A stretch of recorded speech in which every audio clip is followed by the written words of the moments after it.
In July of this year, the IRS issued a ruling that churches would no longer be prohibited from endorsing political candidates and parties.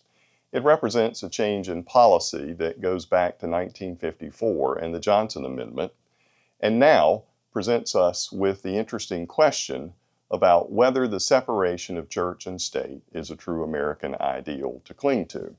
Randall Balmer, an American religious historian, has published a book this year called America's Best Idea: The Separation of Church and State. San Marino Community Church is blessed to have among its members Dr. Ron White, a professor of American history and New York Times best-selling author of books such as Abraham Lincoln, A. Lincoln, a biography of Lincoln, and American Ulysses, a biography of U.S. Grant. On October the 12th at 2 p.m. in the Fellowship Hall, Ron and I will sit and discuss with you this issue of the separation of church and state. How authentic is it historically? Was America founded as a Christian nation? Ron will speak for 30 to 40 minutes, and then I'll be able to moderate a conversation between him and you as we wrestle with both historical facts and the practical realities of living in a nation that is religiously diverse. Ron and I were able to sit down for a few minutes recently and to discuss why this matters to him and why it matters to all Christian people and members of churches throughout our nation. I hope you'll enjoy this conversation and hope that you can join us on October the 12th at 2 o'clock. Ron, thanks so much for being with me this morning and for offering to do this Sunday seminar on October the 12th. I'm looking forward to it. Randall Balmer's book, America's Best Idea: The Separation of Church and State, it got you thinking about this and got you excited about the possibility of this seminar. Tell me a little bit about the book and why you're interested in it and interested in folks getting that and reading it. It's a timely book. In July, the IRS came out with a new ruling that churches could now endorse political candidates from the pulpit. This is an absolute 180-degree turnaround from what the ruling was before. And Randall Balmer has written this wonderful book kind of summarizing how did we get to this point, what are the kind of historical background, and what are the issues we should really care about in this year and in the 2028 presidential election. Okay.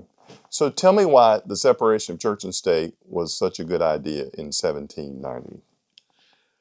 Well, those who came to this country all came from established churches. Might be Presbyterian, might be Church of England, might be Roman Catholic.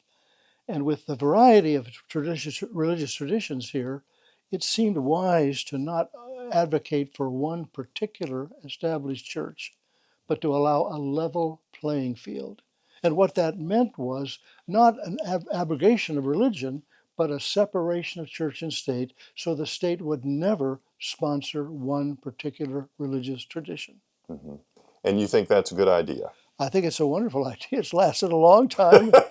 Lots of good people have endorsed it, and I think it still works today. It can work today, yeah. But apparently there are those who disagree, those who have a different opinion. Can you tell us something about that view? Yes.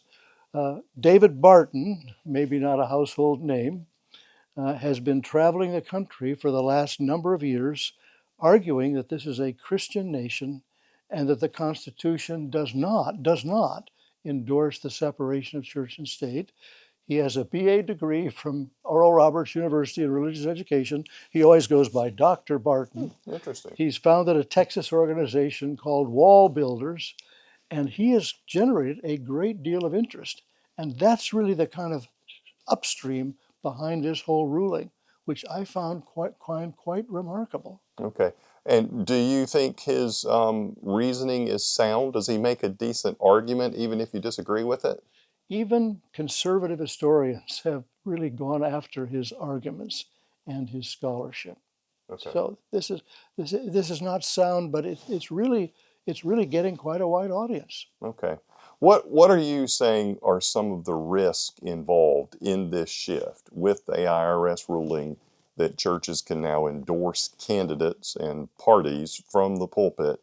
What are some of the risks you think, both to the nation and to the church?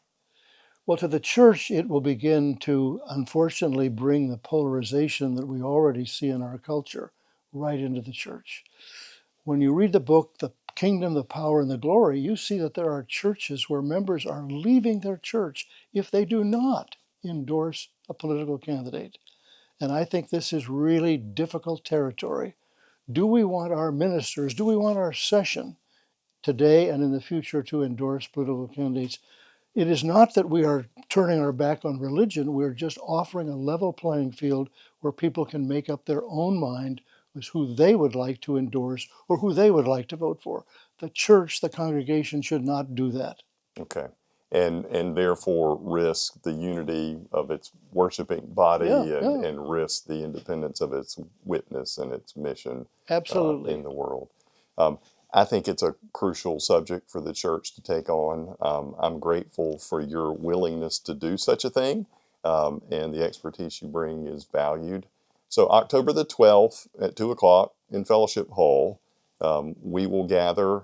You'll present for 30, 40 minutes or so. We'll have time for question and answer and a chance for people to unpack it. One thing I've learned over the years is that religious diversity was a reality in the colonies just as it is now, and that it would help all of us to learn from true historians what the lay of the land was in the 1700s, and maybe make our decisions based on well-informed study. So grateful to you for offering to do this and look forward to being with you on October the 12th. Well, for many years, I taught a course at UCLA called Religion in American History.